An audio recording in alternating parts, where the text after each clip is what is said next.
believe all the storms we've gone through here. I can only hope that we'll be able to leave this house to you one day, baby. You're our legacy. Planning for these disasters will make sure we're safe.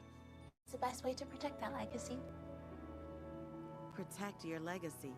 Visit ready.gov/plan for the tools and tips you need to start your emergency preparedness plan today.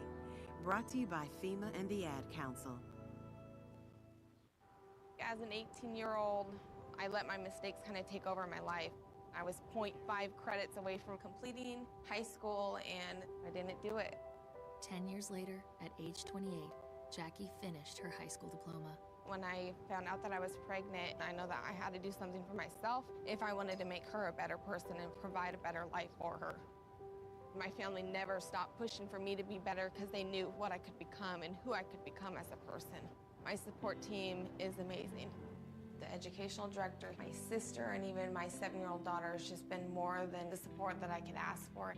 I've been given an opportunity, and I'm just thankful for it. No one gets a diploma alone.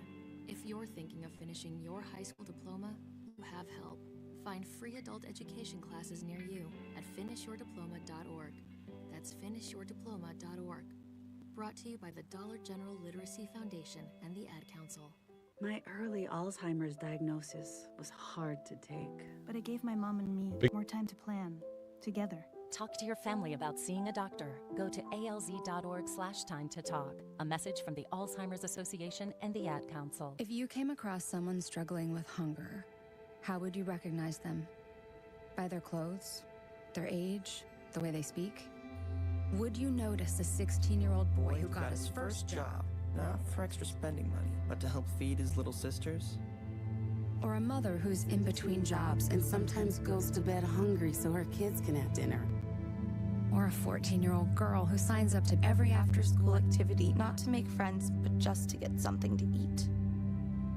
or a retiree who fell ill and had to choose. between getting medicine or groceries. I am the 1 in 8 Americans who struggle with hunger. People you pass by every day but never knew were hungry. I am hunger in America. Hunger can be hard to recognize. Learn why at IamHungerInAmerica.org. Brought to you by Feeding America, 200 Food Banks Strong, and the Ad Council. Welcome into Serve and Volley, featuring Nebraska assistant coach and recruiting coordinator Jaylen Reyes. Serve and Volley gives you a look behind the curtain of Nebraska volleyball and a coach's perspective on the world of college athletics. Serve and Volley is sponsored by Love Volleyball Nebraska. Become a Love Volleyball Nebraska member for your chance to engage with Love and its players. Now it's time for First Serve on Serve and Volley with your host, Jaylen Reyes.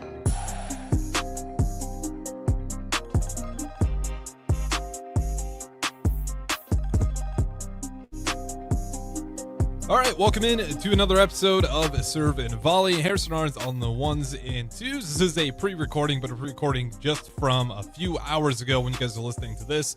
So if you guys want to join in, 402-464-5685. We can always read them for the next episode. Nonetheless, though, we got the host, as always, Nebraska Associate Head Coach Jaylen Reyes. Jaylen, how's it going here on a... Man, it's crazy that we're already a month through 2026, but February 3rd. It's crazy. No, I'm great. Happy to be here. I guess I apologize for having to do this pre-recording because I'm actually going to be at a high school basketball game this afternoon. I'm not allowed to mention this player by name, but from what I've been gathering and from what everyone around the state of Nebraska says, this athlete that's from just west of here is pretty elite, and I thought I'd go and watch her play some hoops. Yeah, rightfully so. Obviously, we'll have to wait and see who this individual is if it comes out, but I wouldn't be surprised if a lot of people have seen some highlights of this athlete already. There's a few. Incredible talent. There's a few from a couple of different sports. Yeah. With that being said, how is the recruiting trail going? I mean, does that thing just start up? Yeah, I mean, for the most part, it's that Martin Luther King weekend is kind of when volleyball recruiting, in terms of like the evaluation period, starts, so we can kind of get back out on the road.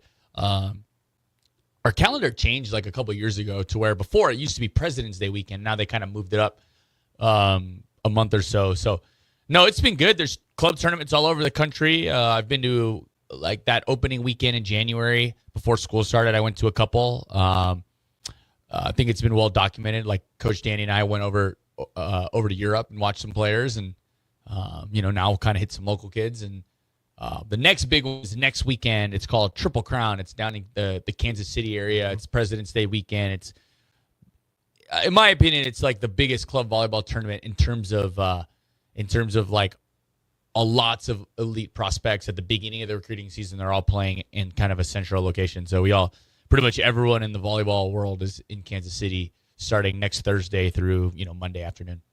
How do you keep all that organized? Like, is this just something that you've gotten a lot better at? Or when you first started recruiting, what does that journey look like? Because it's very time consuming. No, for sure. I think saying organized is important. Like, obviously having a ton of like Excel spreadsheets and stuff like that. There's an app called University Athlete. I'm not sure exactly I'm sure other sports have something similar to this, but we have an app that kind of kids that we're interested in, you can kind of get their schedules and where their tournaments are, because club volleyball is so big now that, even though, Triple Crown, or use Triple Crown for an example, the NIT tournament in Kansas City next weekend, the President's Day weekend, there's also a big tournament going on in Washington, D.C. There's a big one in Vegas, and there's like other smaller ones all over the country. So, pretty much from next weekend till the end of April, there's multiple club tournaments going on. And I'm talking hundreds of courts, thousands of players in, multiple cities per weekend. So it's definitely need to stay organized and stuff like that. We have like a little war room like recruiting board in my office that's a little more, old school. You kind of write the names on little cards and you put them up there and you have them by position and year. Right, like We Are Marshall. Chalkboard scenes where they got all the positions. Order. Exactly. So we kind of have that feel to it. In fact, me and the GAs just actually updated it the other day, which is kind of funny that we're talking about this now. But yeah, I think being organized is important. A lot of it also is just like, I know me personally, I eat, sleep, breathe it every single day. So it kind of just becomes ingrained. I can kind of tell you off the top of my head, what certain positions or a couple of kids per position per class we're looking at without even needing to look at the board, if I'm being upfront with you. And then just getting out and seeing these people, as you get out and see them, you get them to camp, work with them during USA Volleyball stuff. You just kind of get to know them and stuff like that. So that kind of also helps you organize, and kind of spend time around the best kids. It kind of gives you a better feel. So I guess plenty of ways to keep it organized, but keeping it organized is a big time priority. And then, just me and Danny, especially, and our staff, we check in. We had a meeting on this an hour ago. So just keep checking in on certain things or certain kids or certain situations, and how does that balance with, the current players that are on the team, and then, balance with the commits that we already have coming in maybe in a year or two from now. How important is that, just showing up, even if it's not their main sport? I know that's some DP preaches all the time. It's like biggest thing people miss is like, just show up. How important is that? Oh, yeah. Just to have your face be there in the audience. I think it's also, for me, I can't answer for the kid. But I just think just like what you just said, like just showing up, that means a lot. Sometimes not even just to the kid, but to the parents, right? And, wow, coach yada yada is willing to show up and watch me play a sport that's not even the sport that they're recruiting me at. I think that would be a big deal. I personally like it because it's sometimes you just get to watch the kids do the same thing over and over and over again, which is for us, play volleyball. Watching them do other sports, I can think of, I've gone to in my recruiting time, I've gone to a plethora of basketball games. Volleyball, basketball kind of have a good overlap. I've gone to watch a kid play beach volleyball in high school. I've gone to watch softball. I've actually watched a softball player. She was a pitcher. What else have I watched? Other sports-wise. Soccer. Oh, yeah. Soccer. So I've watched, different sports, and sometimes it's just kind of fun to see them interact with different teammates or interact with a different coach, or, sometimes they're, I like to think, hey, usually kids that we're recruiting, they tend to be the best volleyball player on their team, but maybe they play a different sport and they're not the best player of that's whatever sport on that specific team. So getting to see them in like a different role, sometimes kind of gets you to learn a little bit about them. And but yeah, no, I think like what you said, just showing up is super important just because, the fact of you get to learn something, but at the same time, there's times where, I'll be honest, there's certain kids around the country that we show up and we're not even really evaluating them, if I'm being honest. It's more just we want them to know that we're here to support them because we want them to come to Nebraska. It's not necessarily hey, we're still trying to make a decision on people. Right. So sometimes it just depends on the specific recruit. Listen, do you look into a lot? Like, is that something that you guys see value in, athletes that do multiple sports, or that we don't really care as long as you can play volleyball? I would say it's a little of both, right? I mean, there's kids on our team, there's a few girls on our team that were pretty much only volleyball players. I mean, till up to when they're 10, 11. Right. They, I think when most little kids kind of volleyball is not a sport you tend to start with when you're 5, just because it's kind of a brutal sport when you're that young because the ball spends more time on the ground. So everyone kind of if you ask pretty much all our team, they'll say they play different sports. But from when they were like 10, 11, a lot of them kind of specialize in volleyball. Club volleyball has become so big now, and I'm not saying that's right or wrong, but it's almost kind of hard nowadays. But I can think of players. Okay, let me think of the players off the top of my head that are on our team even currently right now. Okay, I know Bergen Riley played high school basketball. Who else played high school? Becca Alec played high school basketball going back to last year's team. We've had players in the past. Who else? Lexi Rodriguez, the name from the past, All-American right here. She played high school tennis. Like Danny Busman-Kelly. She played pretty much every sport. Did your boy play basketball? Lainey played. What did Lainey do? Lainey did track. Okay. Lainey did track. Right. Skylar Pierce did track and soccer. Usually, like volleyball players, they tend to be goalies because they're a little bit bigger, obviously, longer. Who else? I'm trying to think. I would say right now we're going through the phase of we have more just volleyball players. I suppose that's probably becoming more and more common now. Yeah, I think you probably find that in every sport now, right? You kind of find that in every sport where it's like, the competition has gone up so high.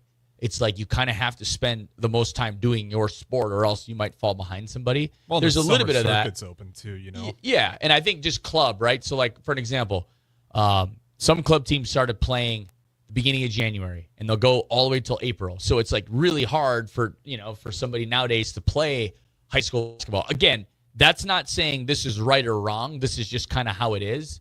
But it also just depends, right? We'll have kids from the state, like small towns, that they do play other sports. They do play. Maybe they don't play club basketball and club volleyball, but maybe they do club volleyball, high school volleyball, and high school basketball, right? Or they'll do high school track, especially if they do if they're a sprinter and they run on their, they can just even practice on their own, right?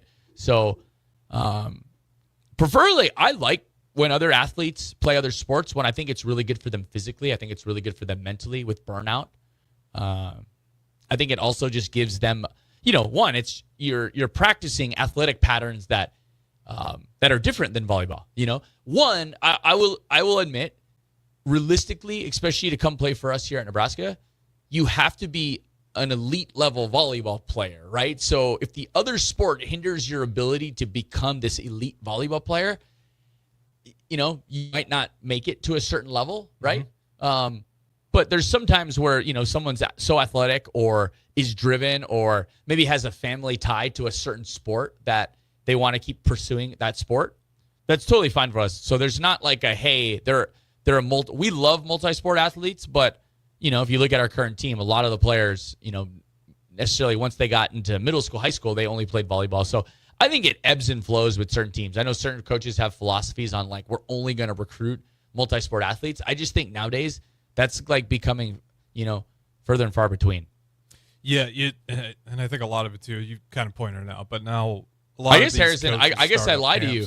I guess I lied to you. Technically, all of our players play a different sport in college. Technically, they all play beach volleyball too. Hey, so that is true. Actually, I have 16 indoor players that are all beach volleyball players. So we can go with that. That's pretty good at the D1 level too. At the D1 level, multi-sport athletes. Yeah. So shout out to the. We have all players. of them too. How much has recruiting changed from when you started to where it is now, because social media and a million other things. I mean, there's so many things, right? I mean, we can get into obviously NIL and rev share, and we've talked about that in the past, and obviously that's changed a lot. That's changed a good amount. I don't think it's as extreme as it is in men's basketball or women's basketball or football, obviously, but that is a factor. One, in volleyball, we're in this phase of they changed the rules so much. So when I say they changed the rules, they changed the calendar. So before, I'll give you an example. Before, we could only the recruiting window for us after the new year started. The first day we could go out and evaluate people not on campus. So basically, we can go away. We can go to club tournaments or high school games or high school stuff. Was Friday before President's Day. So tonight I'm going to go to a basketball game. Mm-hmm. Before, I was not allowed to go to this basketball game at this time of the year. I'd have to wait till Friday of President's Day weekend, all the way to the end of April.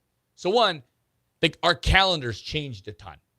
So they've kind of taken days in March where we used to be able to evaluate. They've taken those days and put them before President's Day. So basically they've taken a month. They've taken part, it's not the entire month of March, but it's like weekdays in March and April. They've taken those days and put them in front during the January, beginning of February. What was the reason they give? The reason they did that is because, and again, it depends on who you talk to, because some coaches are not wasn't for this change. This change was in place, actually got started in place last year, because in March and April, that's usually when your entire team's on campus. Mm-hmm. The coaches wanted to be able to in March and April, I'm going to focus on our current team, which I get, versus, okay, you can go recruiting. Some teams can go recruiting.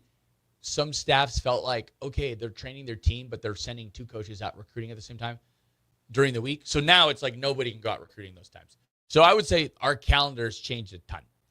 The other thing that's changed in recruiting is the age of when we can recruit players. So when I first got to Nebraska, and I think some people have probably heard the story of, the Amber and Katie Rolfson, the twins from Papillion La Vista.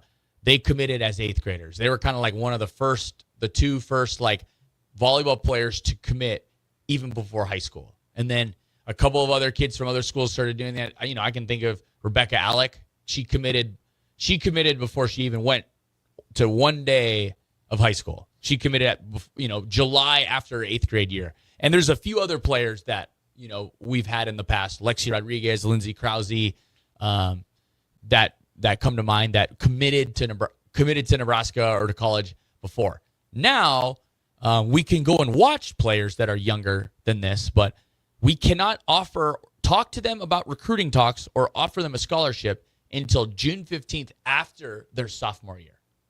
So before, we could offer a 7th grader if you wanted to, right, and they could accept it. Now, us colleges, we're not allowed to offer, extend scholarship offers until June 15th after their sophomore year. So I would say those are probably obviously NIL stuff has changed. The roster limits can change some stuff, just because now, before volleyball, we used to only have 12 scholarships. This can ebb and flow depending on what program you talk to, but program like ours, we could end up having 18 players on the roster, all scholarship paid for if we wanted to. So I would a lot of it is just the rules and the calendar has really changed. And then obviously, we've talked about NIL and rev share, but, it's changed a lot. A lot of it's gone to, I think when I first got to women's volleyball, social media had a big presence, but now it's even more.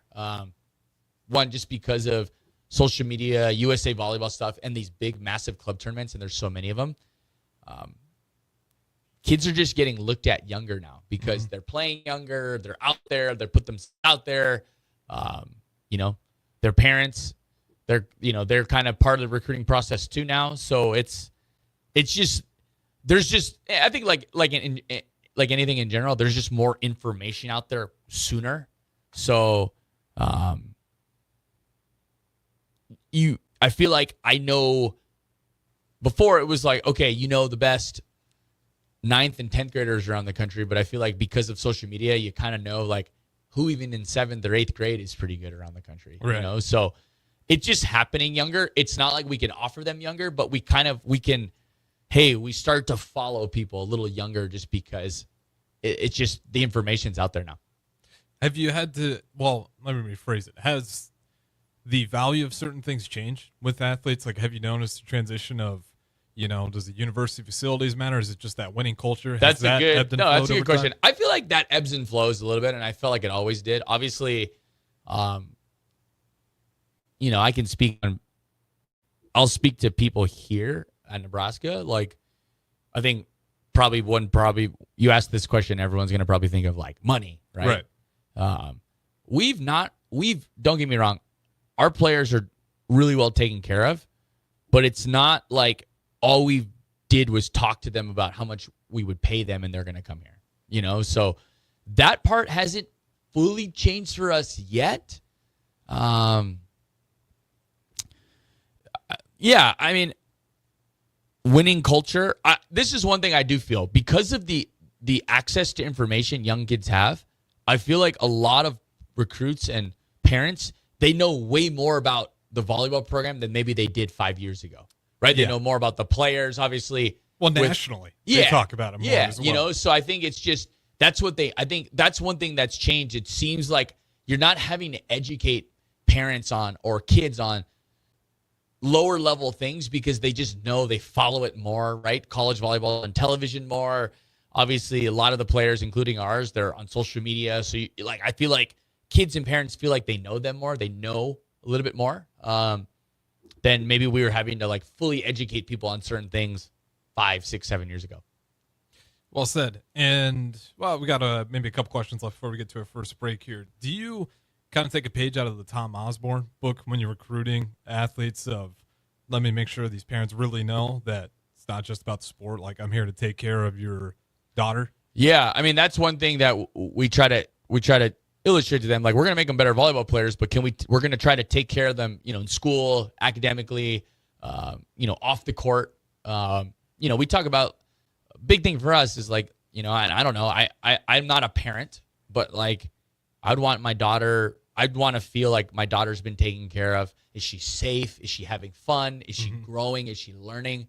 But is there a support team around her to help her, thrive? And that's one thing, like in the recruiting process, we try to talk about like, the volleyball success, but like strength and conditioning, athletic medicine, sports psychology, even nutrition. We have people that like watch their sleep, like all these little things. Hopefully we can take care of them. So for us, it's like that's what we try to do is like, it's not just, hey, we're going to make them better volleyball players, but we're going to make them better people, better members of the community. And, there's a lot of people here that are looking out for them and there to assist them whenever they need. Yeah. And you definitely see it. You see the sport for it. And that's one of my favorite things about Tom Osborne. Like, even after they graduated from the sport, like, he would still make sure Ricky C. Simmons, he has a show. He has the famous story everyone remembers. Are there other coaches, not even just here at Nebraska, that you've kind of taken tips from and like kind of get ideas from their head, especially when you first started out doing this? And are you talking about recruiting? Yeah. I mean, I think just being here, right, you see like the importance of like the local kids, right? Kids that are from, the state of Nebraska, small town Nebraska, even around, right? Like around, we kind of consider into Iowa, into Colorado, up to Sioux Falls, South Dakota, into the Kansas City area. Like, we kind of consider that like the state of Nebraska too, right? So just seeing how many, I'll use the football program for an example, like how many people that come from that circle I just described, like had a huge impact on the football program back in the day. We try to like implement, that's one thing that Coach Pettit and Coach Cook like implemented with the volleyball program, right? And so like we've tried to make sure like kids that are like, within 3, 4, 5 hour drive away, if we deem them good enough, we want to make sure like we keep those kids home, whether they're actually from the state of Nebraska or not. That's one thing that you just feel like when you talk to other coaches, when those kids have become really good, I feel like they've made them a priority, right? And maybe, they might be a little behind the kid that's from, a state far away, but that kid's a priority, and I think, I think you could even see it like, right? In like Coach Rule's recruiting, like to a degree, right? You see him at like local basketball games, right? And he probably has a lot of other things that he could be doing, but he's out there supporting, certain kids that they're recruiting, even when they're playing other sports. But you see him like in the high schools, in,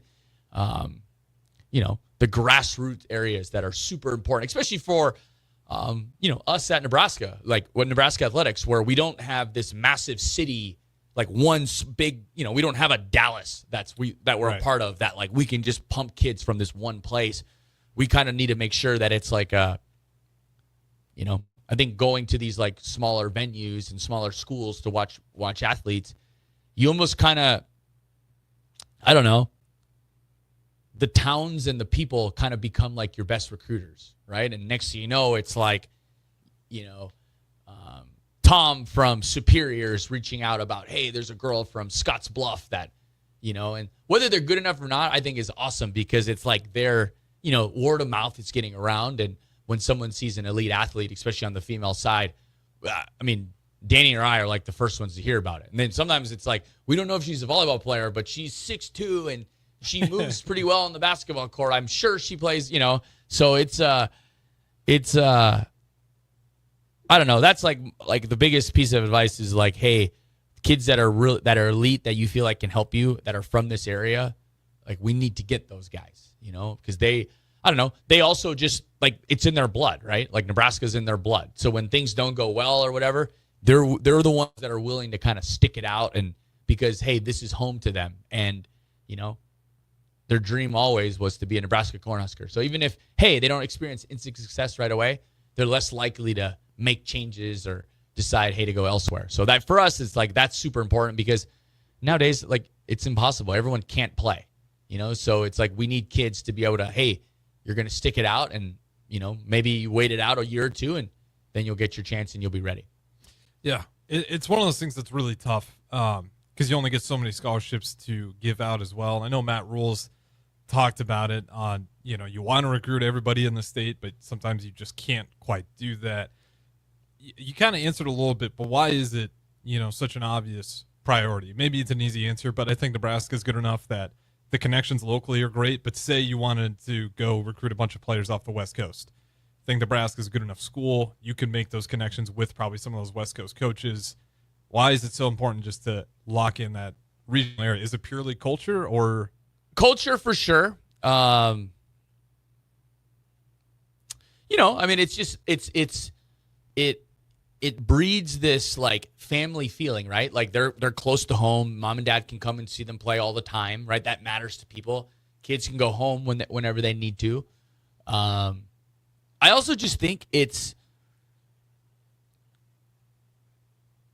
those kids, and no matter what sport they play here at Nebraska, they're the ones that can build a connection to people quicker because, hey, the kids that watch them play, if I'm from Waverly, right, and I grew up watching Rebecca Alec stay home and play volleyball at the University of Nebraska, I want to be like Rebecca Alec one day, or I'm from just south of Lincoln and Norris, and I want to be like Macy Bosinger, or I grew up in Papillion, La Vista, and I want to grow up and be like Amber, Katie Ralston, or Kelly Hunter, or Lindsay Krause.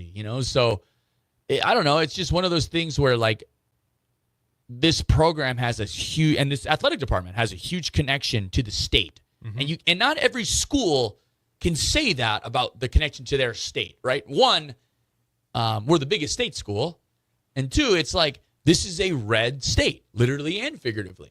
So. It's one of those things where it's like, it just keeps, it's like you keep bringing in local kids, you keep feeding the monster that it was kind of built on local kids, right? It's kind of one of those things where, it just kind of keeps breeding itself, and this next generation will inspire the next generation, and so on and so on and so forth after that.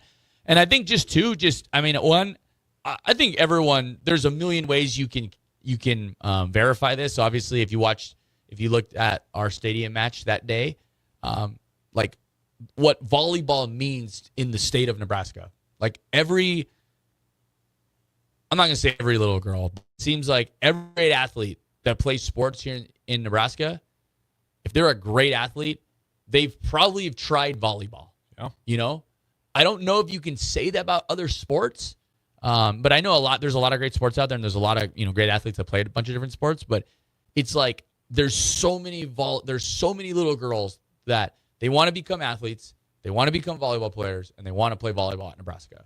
So for us, it's that culture, right? That it's kind of like the gift that keeps on giving, So if we feel like, hey, there's somebody good enough that can help us win, we're not gonna. We also have a responsibility of the program, right? To where we can't just take somebody just to take them if we don't have a plan for them to help us win, right? But I think throughout the years we've done a good enough job of bringing in people, but also athletes that are good enough to help us, get to achieve winning 3 Big Tens or going to the Final Four the last 4 out of 6 years, but kids that are also like, I know, okay, for an example, Bergen Riley, she's from Sioux Falls, South Dakota, not that far away. Andy Jackson from Brighton, Colorado. Skylar Pierce is, Olathe, Kansas. So there's kids on our team that aren't from Nebraska, but there's kids that grew up around it to where they also had dreams of being a Nebraska Cornhusker, even though they're not from Nebraska. Right. So I just think in general, those kids are the ones that they tend to persevere a little more.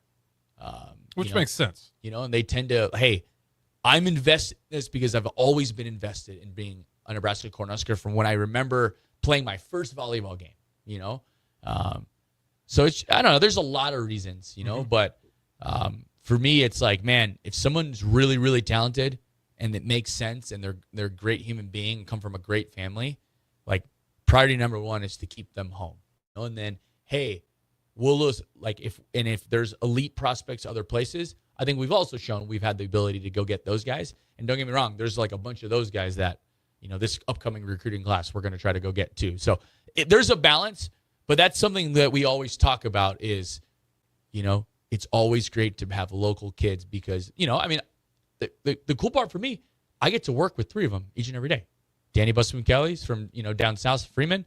Kelly Hunter, our other assistant, she's from, up the street in Papio La Vista, Papio South. Go Titans if she was here. And then Lindsay Wishmeyer's, from small town farm, south of Lincoln, Nebraska. And just that's kind of also the model I get to see every day. I get to work with 3 of them, So for me, it's I want one day to where we bring a kid in from Nebraska, or small town Nebraska, around where they're going to also be a part of this program even after they've graduated, and some of the greatest players to ever play in Nebraska, they're all from small town Nebraska, and Jersey, if you go to All-American Wall, how many of them are small town kids from, small parts right around the state, either in the state of Nebraska or around the state of Nebraska. I think of a bunch of players from Iowa, Kansas City, Colorado, and obviously, spread out all over Nebraska. So that's something that this program has been built on. And just because now we have the access to players from all around, it still starts here first. And then if there's elite players that are maybe a little better than the ones then we look elsewhere. Obviously we can recruit nationally, but we want to make sure we do a great job of kids, around here because, and the high school level is so good here. I mean, that's part of the reason why Creighton's always, now a perennial top 16 team. That's why UNO has made the tournament the last few years. You also have at the D2 level, you have Wayne State and UNK that are always, those 2 teams were ranked in the top 15 D2 rankings and NIA and your colleges around the area, just there's a lot of talent here. So for us, it's there's not this, hey, we don't need to overhaul and just go ahead and import a ton of people. There's a lot of talent right here. I completely agree. And it's like I said, maybe it seems like an easy answer, but not every program does that. So it's good. And you definitely see that with the University of Nebraska kind of closing down those borders. Don't go anywhere, though. We got to throw it to break. Serve in Volley with Nebraska Associate Head Coach Jaylen Reyes. Harrison Arns on the 1s and 2s. We'll talk to you guys in a bit. Hey, it's me, your cell phone. We need to talk about something serious. I know you love me. I know you like using me wherever you are, but I feel like this isn't working out when you're driving. I know you may think that it's possible to focus both on me and the road, but I just don't feel the same way. I think we should spend time away from each other when you're driving. It's for the best. Visit StopTextStopWrecks.org. A message brought to you by the National Highway Traffic Safety Administration, Project Yellow Light, and the Ad Council. I think it's just vapor. Vaping is safer than smoking, isn't it? There's really not even that much nicotine in them, right? One vape pod has as much nicotine as one pack of cigarettes. My kid knows it's dangerous. 5.4 million American kids vape, and most think it's harmless. Get your head out of the cloud. Talk to your kid about vaping. Visit talkaboutvaping.org. That's talkaboutvaping.org. Brought to you by the American Lung Association and the Ad Council. Empire Netting and Fence delivers top quality netting and fence solutions. From major sports venues to backyard installs and everything in between, coast to coast. We take on tough jobs with grit, integrity, and a strong commitment to safety. Empire is growing, and we're hiring motivated people ready to grow with us. We build each other up, and we're building something big. Think you've got what it takes? Apply now at empire-fence.com. That's empire-fence.com. Select Plumbing and Utility has been serving Lincoln and the surrounding area for 14 years, and they're not slowing down. Select Plumbing and Utility handles all your plumbing needs, from faucets and water heaters to full renovations, and they can even help with your heating and cooling needs. They're also Lincoln's underground experts, repairing and replacing broken underground water and sewer lines since day one. Contact Select Plumbing and Utility today at 402-560-6197, assuring excellence in every situation, opportunity, and challenge. That's 402-560-6197. Big box stores are tempting for buying equipment for your high schooler in sports, or for yourself in your sports leisures. But buying new is awfully expensive. Why not go somewhere with new and used options? Play It Again Sports is quality, slightly to gently used equipment, and 50% of their inventory is actually new equipment. And it's more than baseball, softball, and golf. They also have equipment for disc golf, fitness, hockey, and more. Plus, they're always buying products. Bring your gear you're done with and get trade money on the spot. Play It Again Sports at 48th and Vine. Hey guys, this is Ridge Lovett, host of Takedown Tuesdays. Catch me from 6 to 7 Tuesdays as I talk about all things Husker wrestling. And as always, follow me on social media at Ridge Lovett. Just got the brake fixed on my car today. You did? You haven't even left the office. I didn't need to. I got a guy who picks up my car and drops it off when it's done. Well, who's your guy? Graham Tire. They have pickup and delivery service at all 5 of their Lincoln locations. Schedule your service online on the Pickup and Delivery tab at GrahamTireLincoln.com. That's GrahamTireLincoln.com. Let us do the running. Some limitations apply. See store for details. So as women, we're so hard on ourselves, and I just wanted a simple way to feel confident again and to feel like me again. And the Spectrum 7 at Max Tan gave me that little spark back and can also give it to you too. A full body light that makes my skin and my spirit feel brighter. It's the two-fingered wave on a gravel road. It's letting the kids take Dad's truck to prom. It's Friday nights under the lights of a hometown football field.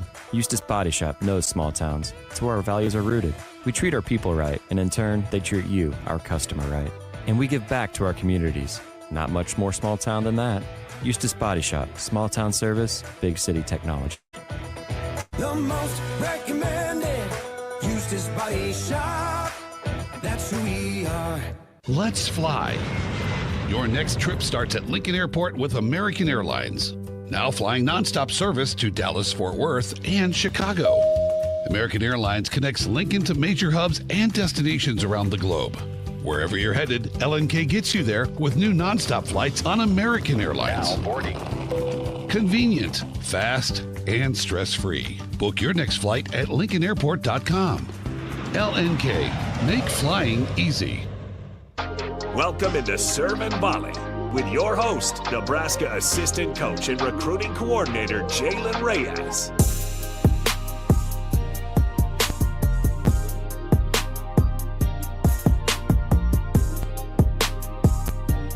Welcome back in Serve and Volley. Harrison Arns on the ones and twos. Jaylen Reyes, associate head coach, joining me in studio in the pre-recording studio. Like I said, Sarda Heyman text line still open. We can even mailbag. If you guys put them in for this hour, we'll read them for the next episode next week. Always on Tuesdays from that 7 to 8 o'clock spot. I know you guys got a little bit of community stuff coming up here. You got Lincoln Stars night. The volleyball team's heading out there February. Oh, I want to double check. I know it's this weekend. It's this weekend. I'm actually going to be gone, which I'm kind of bummed because I'm a big Lincoln Stars fan. You know, I love doing the he shoots, he scores, hey goalie. You suck. Yeah, and it's funny because then you realize the first time you realize you might be yelling at like a 16-year-old kid, you know, but also might be a future NHL player exactly, though. yeah. So. I know there's I had one of my best buddies in town used to play for the Stars when he was little, like in the academy.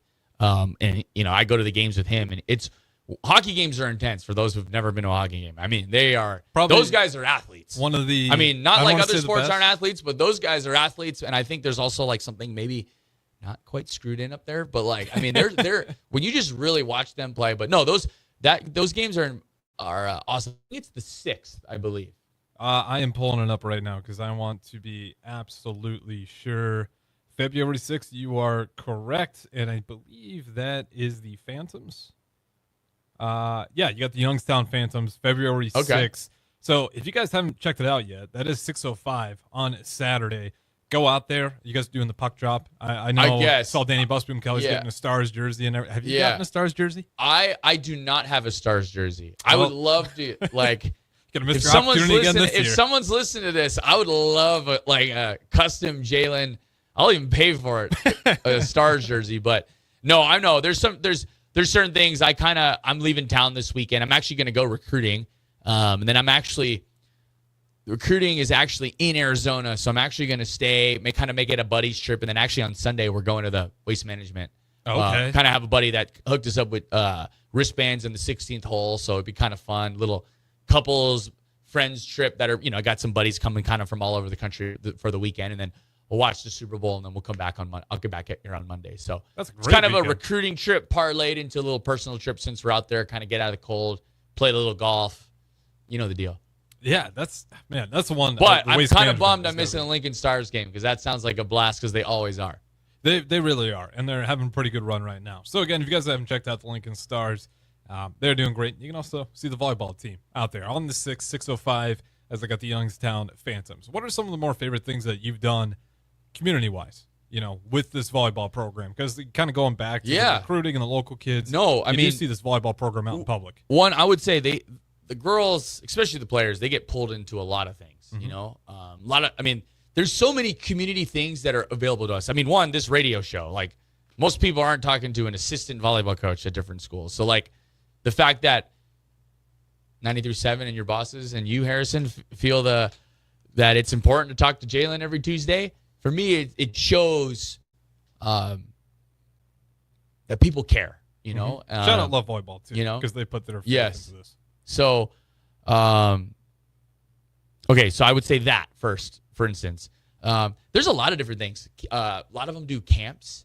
Yeah. A lot of them do camps. In fact, Andy Jackson, Laney Choboy, Bergen Riley, and Harper Murray just did one. I believe it was kind of in the middle of January. I can't exactly remember, but it was a few weeks ago down south at Speedway, and they kind of put different camps on for certain, you know, different companies that want to put it on. They, you know, I think they had like record in terms of campers. That's so great for athletes now, especially with the NAL part, because that's a totally fair transaction to where they're giving to the community. Yeah, you know, they go out and interact with the youth, and I mean, it just, I don't know. I think anytime you can get at, like, especially high level successful athletes, but not just athletes, but human beings out in front of little kids.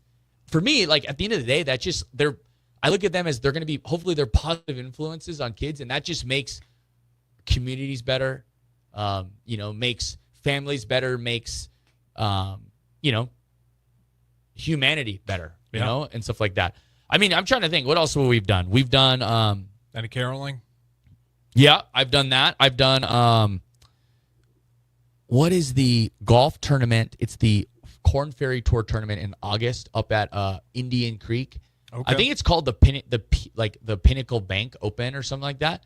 It's a Corn Ferry tournament. That's in August. I can't remember if it's always been that or so I've done like I played in like the Pro-Am or the celeb, you know, like the celebrity thing. Mm-hmm. I've done that. I know some of our girls have done like, you know, a company kind of NIL-wise sets them up in terms of like, hey, they're on the 14th hole and, you know, they're on a tee box and it's like there's like a volleyball net set up and like Bergen Riley will set them a ball and they'll jump and like spike the volleyball like out in the thing, So it's kind of one of those things where, I mean, I'm probably even like not thinking of certain things that they've done, but I mean, a ton of autograph sessions, obviously. Like, in fact, at the basketball game on Sunday versus Illinois, I know Bergen Riley and Campbell Flynn were signing autographs, and I think that kind of rotates between our players. Gosh, I mean, there's a lot. I mean, we do fan day at the beginning of our season, kind of. It's usually the day of our red-white match or alumni match, I think it was this year, where, we do like a 3-hour autograph session, basically, where fans get to meet the girls, meet the coaches. It's kind of like a, hey, welcome back for everybody, including the fans. Those lines getting longer. They get for the autograph. I mean, I literally, I think we start signing at like 8 o'clock and they cap it around 11:30, 12 o'clock. And we try to make sure we sign for everybody. It's the same day. And then I think a lot of the fans go from ours to football because football has theirs later in the afternoon. So they kind of, everyone can make their way to Lincoln. I mean, there's so many things. I can't, I'm probably going to leave here and remember a few more, but that it's a really, really cool opportunity. I personally get to do I spoke at the 100 Men of Omaha last week and got to talk about our season and talk about the goods and the bads and the ups and downs and about recruiting and about the outlook for this year and what we're doing with beach volleyball. And you just get to share a lot of different things. And then you get taken to some really cool venues and restaurants and bars, and you get to meet different people. And, obviously you're meeting people that help support you, but at the same time, for me, I find a lot of, I want these relationships not to be just transactional, but transformational to where, hey, we get to meet their kids and we get to see why this volleyball program is so important to them and why Nebraska athletics is important to these families or companies. So for us, that's kind of how we try to handle these things. And, so far we always appreciate the support, but at the same time, if we can give something back to them besides just wins and losses, I think that's an important thing too. Well, and you guys will certainly be doing that this weekend. Like I said, it's cool. Shout out to the Lincoln Stars too, because I know the baseball team, they invite them, the football team, the volleyball team. They're always a great partnership with the university. Another thing. I mean, we brought up Love Omaha. Omaha has a bunch of our girls at the team. They have us at the games all the time. Omaha Supernovas. I know Bergen Riley was just up there this weekend. So there's a lot of community outreach stuff, where companies will bring, coaching staff for the players out into the community. And I think you guys have worked with Lighthouse too. Yep. When they do that Christmas $100 for kids and the athletes. Yep.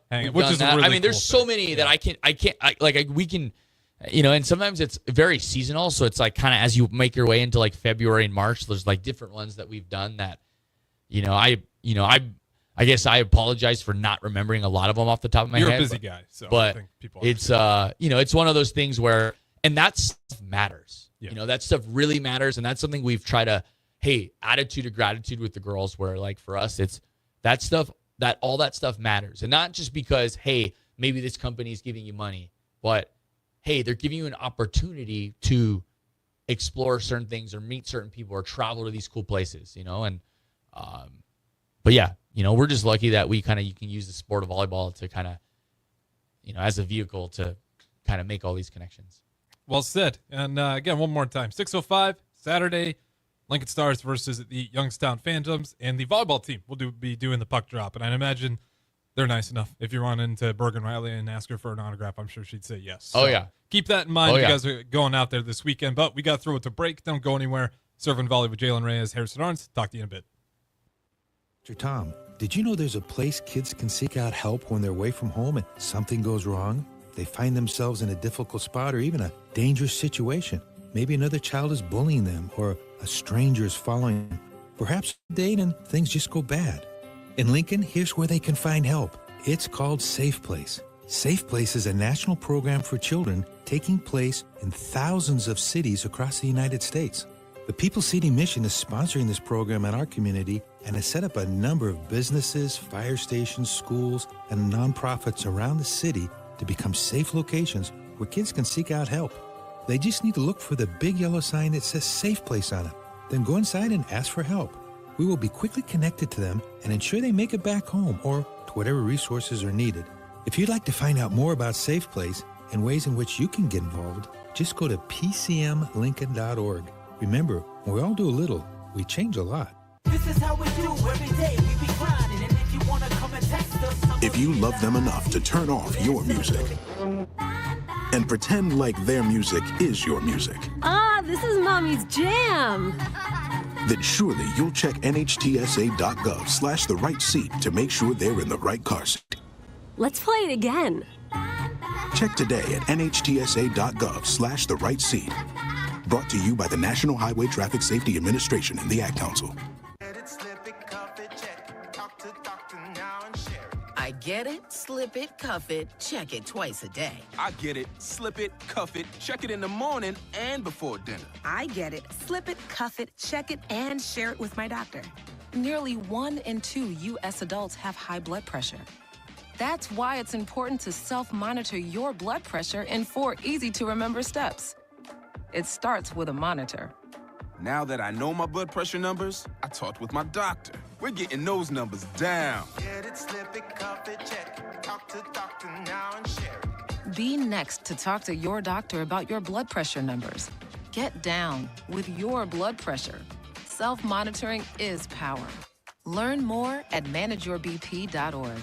Brought to you by the Ad Council, the American Heart Association, and the American Medical Association, in partnership with the Office of Minority Health and Health Resources and Services Administration. How is your drive to school? Let me tell you, I had to get my iced coffee first. I just can't seem to put it down. My favorite rapper just announced a tour. My phone was buzzing like crazy. I'm so excited. I had to text all my friends right then to talk about it. Then, someone started calling me and... Let's try that again. I turned my phone off right away. I never drive distracted. Visit StopTextStopWrecks.org. A message brought to you by the National Highway Traffic Safety Administration, Project Yellow Light, and the Ad Council. Alexa, play 93.7 The Ticket. Okay, playing 93.7 The Ticket. Alexa, turn down the lights. Dimming the lights. Alexa, order a pizza, the big one, all the toppings. Are you sure that's a good idea? Alexa. That's a lot of pizza for just one man. Alexa, just do it. Stop judging me, just do it. As you wish. Thanks, Alexa. You're my best friend. Welcome into Serve and Volley with your host, Nebraska assistant coach and recruiting coordinator, Jaylen Reyes.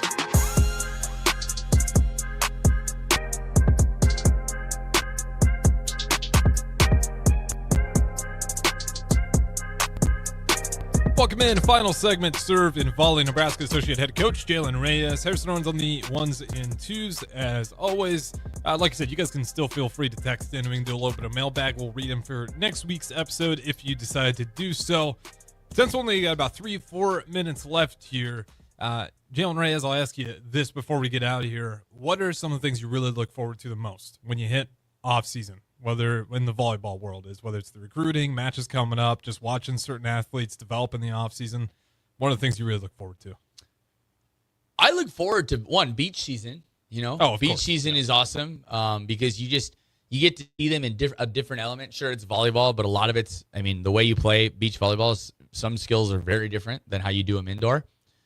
You know, the trips are kind of fun. Normally we go to Hawaii, but this year we're going to like the Gulf side of Florida. We're going to go to Arizona as well. So the trips are always kind of a fun bonding time. You know, we have some people that have been on these trips, but we have a good amount of the team that have not been on these kind of beach volleyball trips where, you know, I'm going to call it what it is. It's not as, there's not as much pressure on these trips as like our regular indoor trips. So that's kind of fun to kind of see them and, you know, get the kids into nice weather and we're all kind of hanging out and maybe we kind of go out in smaller groups so we can kind of get to know each other more. So that's something I always look forward to is kind of the beach season, especially toward the end of it when we're on these big trips.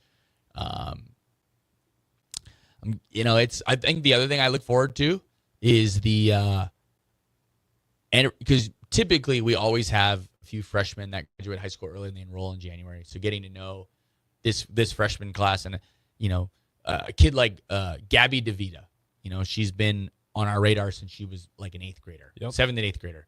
So now it's like, so I've known her since she was a little girl now. And now it's like, wow, she's a college freshman. So one, it's like, wow, I'm getting old. Two, it's just like you getting to know these kids, especially now you get to know them as your player, not someone you were interested in, someone you're recruiting, somebody that's committed to you.